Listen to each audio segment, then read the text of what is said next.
So when you look at the 26-man roster that we have seen, though, how strong of a team do you see this Sweden side as we do head into the World Cups? I mean, do you think that they'll be able to put up a fight? Because they do have a pretty good World Cup group that they're in, Nico.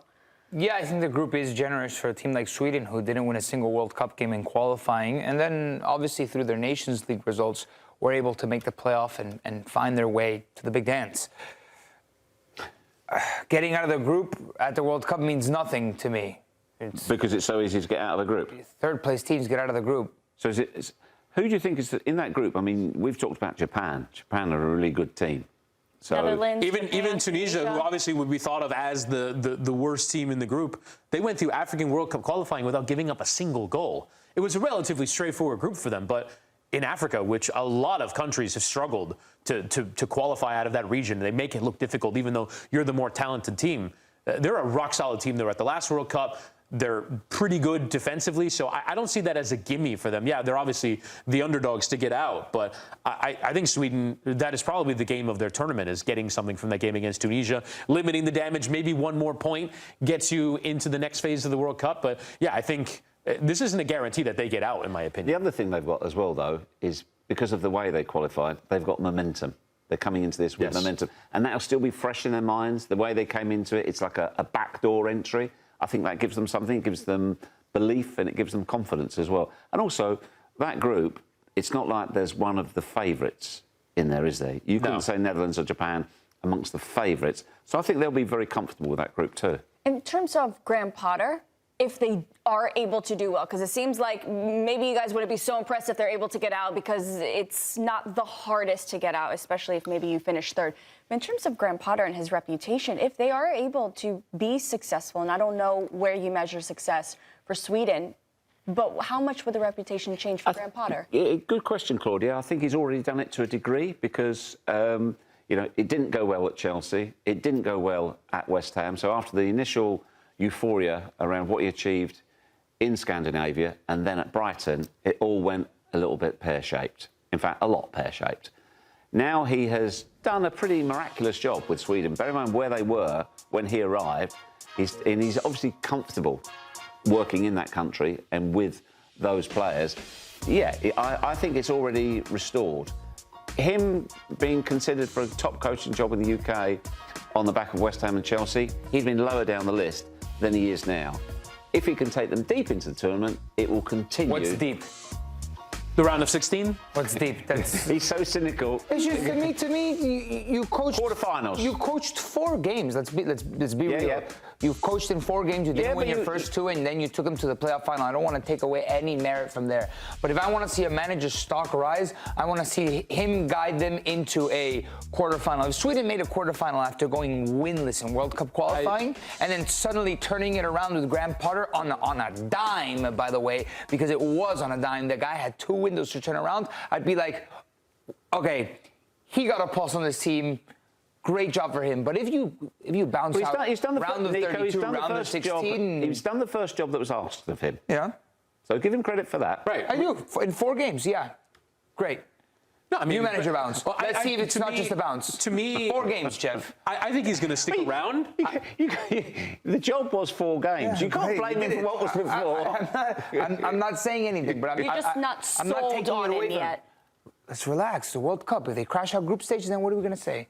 If they crash out of this group, if you crash out of a group with Argentina, France, and Norway... Yeah, they're not crashing out this group, surely. All right. And then let's see afterwards. I'm not convinced. You know what I don't like? I don't like a team not winning a single game World Cup qualifying and going to the World Cup. It's just, there's something wrong. I agree. Yeah, but that's the competition. But they made it, right? And you need to give them credit where credit is due because they did win their playoff games, and you can't take that away from them. Now it's about how good really is this Sweden team. I don't know. We'll find out, won't we? I don't know how good the Sweden team is. Mm-hmm. And I think there's some fit issues as well. Obviously, your 2 best players are both strikers. With Isak and Gyökeres, and Isak is coming off of a nightmare of a season. So are you going to play them together? How does that look like? I think there definitely are still questions for them to answer. They have played together. Yes, they have, but I think at this level, we're talking about they played together during qualifying and they didn't win a single game. So, you know, like, is it going to work for them in a real way? We have them projected as playing out of a 3-5-2, essentially, with the 2 of them together. But I think Can you get that service from Gudmundsson and Svensson in wide areas in order to put them in a position to succeed? What does it look like when they play off each other? Is one dropping? Is one going? Because we don't see two striker setups too often. So what does this actually look like in application? You have Elanga also, which would make a little bit more sense. Listen, if Isak is not ready to go and he's not fit, I'd rather play Gyökeres and have Nigel, who's creative, and Elanga, who's got a lot of verticality, a lot of pace to get in behind, especially when you got fullbacks that can whip in crosses or at least hit you on the through ball. That's another option that they have. I like Bergvall. I've got a real soft spot for Bergvall. I think he's precocious young talent, and he's dynamic on the ball. He makes things happen. There's some players here that we know a lot about, like a Gyökeres or an Isak, and what they can bring, what they can deliver if they can remain healthy as well. But are there a couple players here that you think that this could be a breakout moment for them in the tournament? Yeah, I mean, I think some of these players are at a decent level in European club football, but I've kind of gone right up the spine of that team. So these are the players that I've gone for. Benjamin Nygren in his first season for Celtic, as if for 15 league goals, 20 goals in all competitions, along with the 8 assists. I really like Yassine Ayari, who plays in midfield for Brighton. He's had a couple of really bright moments of the season, and I think he's going to be a player who could easily get that sort of World Cup bump and a big move elsewhere. And a player that I see very often in Serie A as well is Isak Hien, who has anchored that back three. It's sort of been a bit of a surprise how regular he's been. He joined from Hellas Verona in January of 2024, and all of a sudden, almost immediately, was first choice for Gasperini. He's been first choice as well for Juric and for Palladino. One of those anchors of a defense who plays that man-to-man system very well for Atalanta, who I think could have a good World Cup for Sweden as well. Yeah. So, Nico, let's take a look at some of the group stage matches, or the 3 group stage matches for Sweden. And I want you to tell me realistically how you think Sweden is going to play, because I think maybe we all agree that they'll get out of the group stage. I don't know how you're feeling. You don't sound convinced. You're not convinced. This entire time, you don't seem very convinced. 3 points against Tunisia. If they're going to get out of the group, they need 3 points against Tunisia, because they can easily lose against the Netherlands. Just like I don't know if it's a toss-up. Yeah, let's give Tunisia 3 points, right? That's already setting you up for success.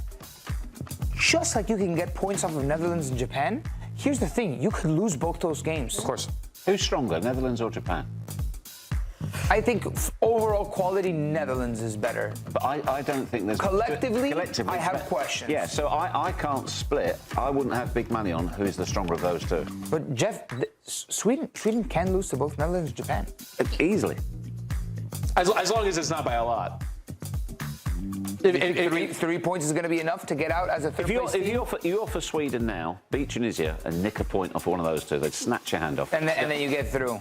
Right? Let's just say Netherlands is a loss.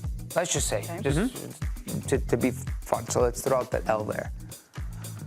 A point against Japan gets you through, likely. I don't know if most likely, but likely. Now it's a goals numbers game, right? Yeah.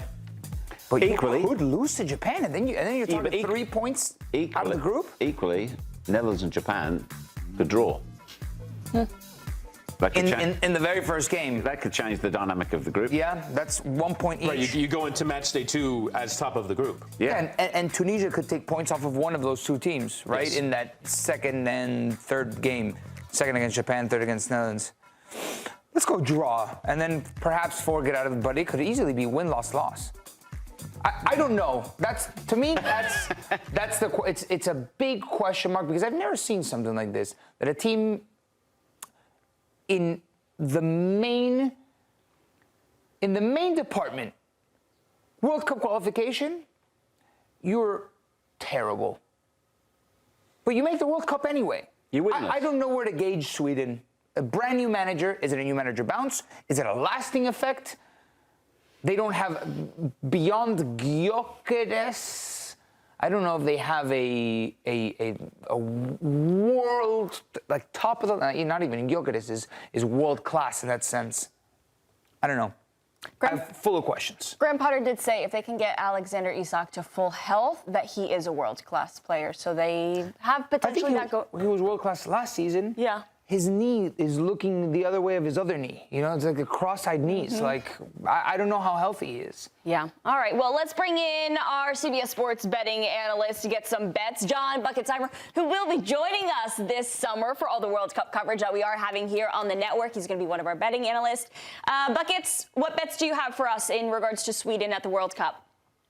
Got two bets for the Sweden side, both looking at futures. A big part of my World Cup contributions is going to be education, because for the World Cup, you've got so many different betting angles that don't exist during regular season play. So my two small futures here is an exacta for where Sweden is going to finish in the group. I've got Sweden to finish third in their group at plus 300. You guys have kind of talked about, been unsure about a lot of things that are going to happen in this group stage. I've got Japan winning this group. I've got Netherlands finishing second in this group, and I've got Sweden probably still qualifying, but I don't think they're good enough to beat either of these sides outright. So I like their spot being third on the table, and it might even be a little close against Tunisia. I just don't have a lot of confidence in what they're doing, and I think they're in a very difficult and tricky group to scrape by. So I like this look at plus 300. And then bet number two is another completely new bet that we only get during the World Cup. It is who will be the top goal scorer for their country. I'm going to end up doing this for every single country, but for Sweden, it just seems too obvious to me. You've really only got a couple options. Alanga, you've got Isak, or you've got Gyökeres, but we're getting Gyökeres at plus 200 to have the most goals